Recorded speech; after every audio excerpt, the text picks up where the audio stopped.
Hi everybody, it's Elektra Yao, artist, visa lawyer, and entertainment lawyer located here in New York City. We have offices in New York City and in New Jersey, but we work with clients everywhere in the United States and all over the globe. If you haven't subscribed or liked my channel or my Facebook page, please do so now. And if you find this information helpful for you or for others that you may know, share the video. I think that it's great that everybody can get as much information as possible, especially with the new year coming. So I wanted to talk to you guys today about something that happens fairly often in my practice. And if we have time today, maybe I'll tell you about a story of a client this summer and what happened to her case. So I want to talk about the top 3 mistakes I see over and over and over again when people come to my office. People who know me know that I work on really, really tough cases, especially cases that have been worked on by other attorneys and I have to clean up their mistakes, or worse, refile the case completely because prior attorney maybe didn't understand the full scope of what client did. And I'll tell you about one client over the summer who we were able to file a successful petition in 1 week. So in 1 week, client came, withdrew the case from previous attorney, and I refiled that case successfully in 1 week. You don't want to do that. You want to really prepare for your O-1 because, again, it's very, very important. But let's talk about these 3 mistakes I see over and over again. Now, the first mistake is vague letters. When I mean vague letters, I mean vague contracts or vague testimonial letters. I think it's really important for you to understand the background of the person reviewing your petition. So not many of them have a background in the arts. Not many of them understand conceptually what an artist does or doesn't do. That's why it's really important that you speak or write with description. So let me give you an example. For a contract, if you are or a letter of intent or a future job offer, whatever you want to call it, if you are a performer, you really want to include as much detail as possible. So that might include something like a description of the production, a description of the director, definitely a description of the venue, a description of your character. How is your character contributing to the plot of the story? How is your character contributing to the overall arc of the storyline? How are you contributing to the plot and to the process of the production? Again, this is especially important, especially if you're performing in productions that are not very well known. So for example, I'm working on a case where a client has performed in the world premiere of a production. If it's the world premiere, no one's really going to know that much information about the production. So it's really important to have background information on the playwright, for example. When it comes to testimonial letters, I see so many testimonial letters, or I even have certain clients who will ask if they can include testimonial letters already written by people in their lives, which is fine, and they can absolutely do so, but it's really important to understand the point of these letters. Now, the point of these letters is not to really say, like, hey, Jane is a really great professional, Jane showed up on time to rehearsal, or Jane is a great graphic designer. The purpose of those letters is to really describe your achievements. So sometimes in the description of the achievements, I think it's really important to give context. So for example, let's say you are a graphic designer, right? What is the process that goes into creating an image? Obviously, the image that you create is the achievement, but that whole process of developing the font, the size of the font, the color, possible collaborations, your research, all of that meat is actually what you are doing to create that graphic. And it's the same with performers and actors, for example. If you are an actor performing in a musical, for example, you're going to have to study dance, have to study different dance techniques. Maybe you're utilizing different breathing techniques or different acting techniques. So these are things that you want to definitely include in the letters of recommendation. If not, the letters will be very, very static. And they might end up being very, very generic letters, which is not what you want for your petition. You really want your petition to stand out. And the way for it to stand out is with detail. So that's the first mistake that I see, very vague letters that don't really provide detail or context. Number two, another big mistake that I see is messy portfolios. So a messy portfolio is basically what I interpret the person to be doing is putting all of the work on the immigration officer. That's wrong. You don't want the immigration officer to labor over your petition, because not only does the immigration officer have to understand conceptually what a graphic designer is, or what a performer is, or what a filmmaker is. These are all loaded terms that you obviously understand because you do this every single day. You're around people who do this every single day.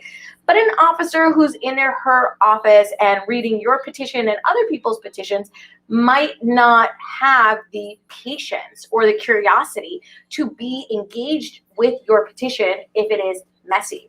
So when I see a messy petition, I see petitions where you just included printouts of websites, or you just randomly included your achievements without any sort of beginning, middle, and end. That's what I call a messy petition, forcing the officer to really work.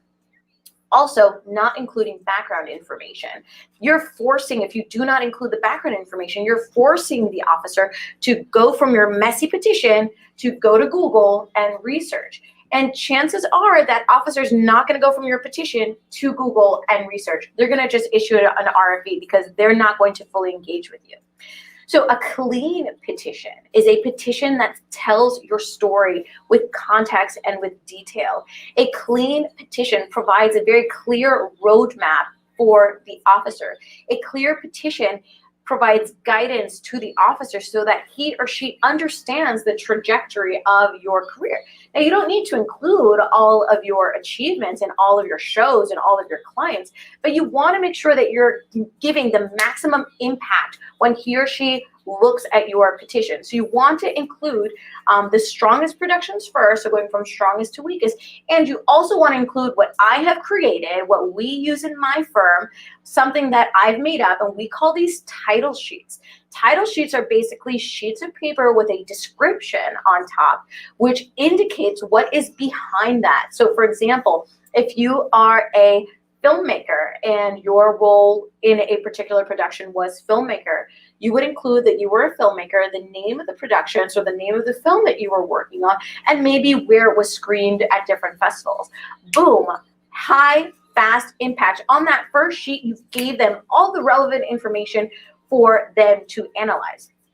Once they go through that part of your petition, so that achievement, you want to make sure that you tell your story, you include your scripts, you include your pay stub, you include your emails, you include your call sheets, you include your film festival submissions, all of these different forms of evidence that really provide the context so that your story is properly and thoughtfully told so the officer can engage. So whatever you're doing, whether you're including a 1,000-page portfolio or a 50-page portfolio, 50 pages is usually, I've done them for very, very high-profile people, you want to make sure that it's clean, it provides a roadmap, and it's engaging, because the worst thing you want to do is lose the attention of the officer that's looking at and analyzing your petition.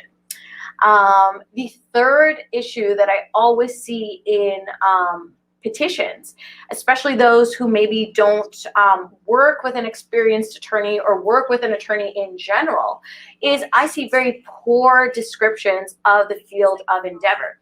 Now, art is very complicated. Even that word art is a little bit complicated because it encompasses a lot of different artistic and creative endeavors or projects.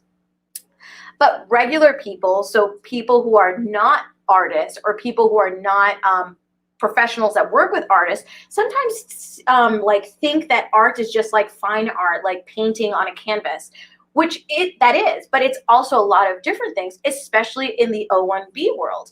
An artist is also a chef. I've done successful petitions for chef.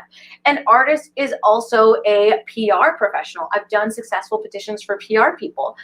So that that identification of what you do and the description of what you do is really, really important. It's really important because number one, it identifies what you as a professional artist want to do in your career. And number two, it also forces the officer to really get to know what your field is without having to force the officer to go and do secondary research. Now, when you force the officer to get off your petition and on the internet, you're opening up Pandora's box, right? And you're leaving room to for a lot of different interpretation.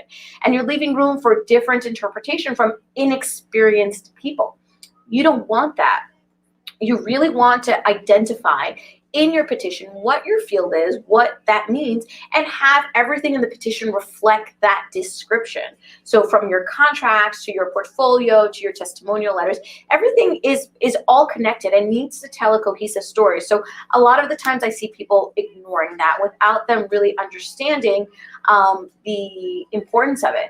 And I think a lot of the times people say, well, my friend did this or my friend did that. And I think it's important to realize that every case is different. Everyone has different experiences. And just because maybe your friend or your colleague or somebody that you knew, was able to file a petition that maybe wasn't so strong in your opinion, that doesn't mean it's going to happen a second or a third time or a fourth time, depending what you want to do with your career.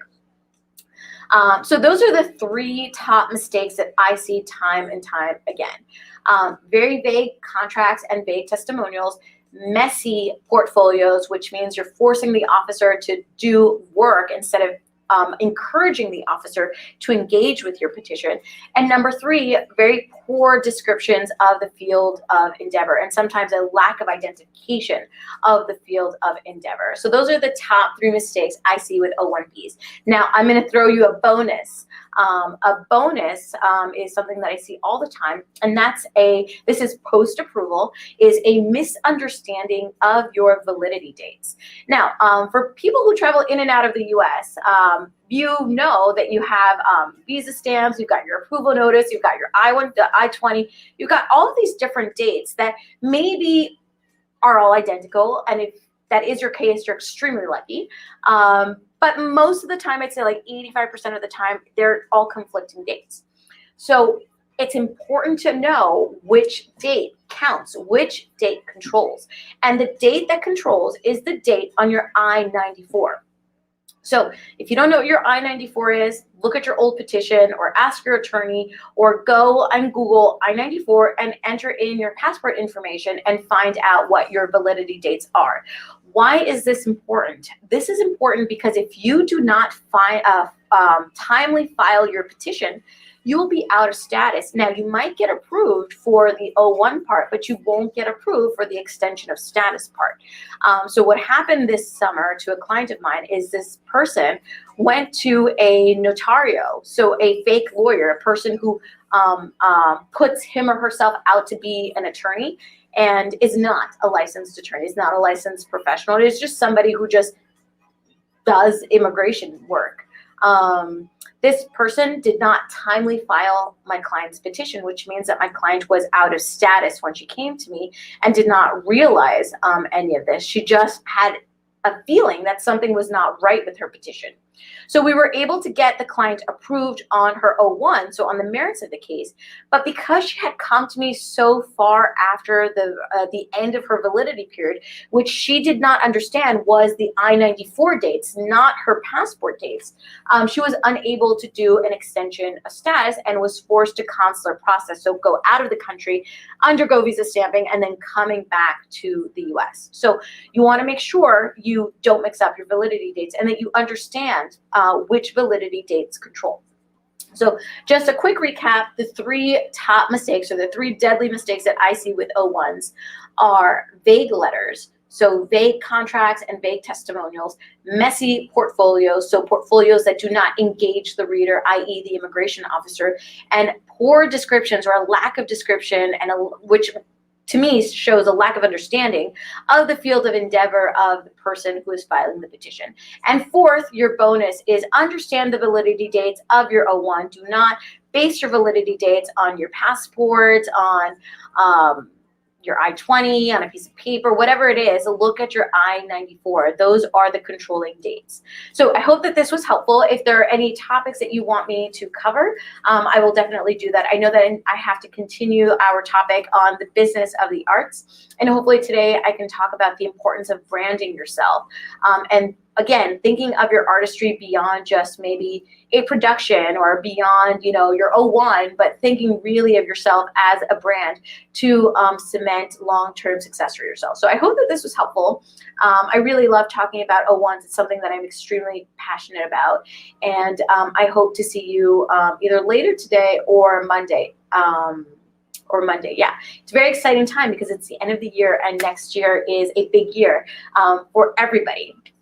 So I had a great time talking with everybody today, and I will see you either later today or Monday. Bye, everybody.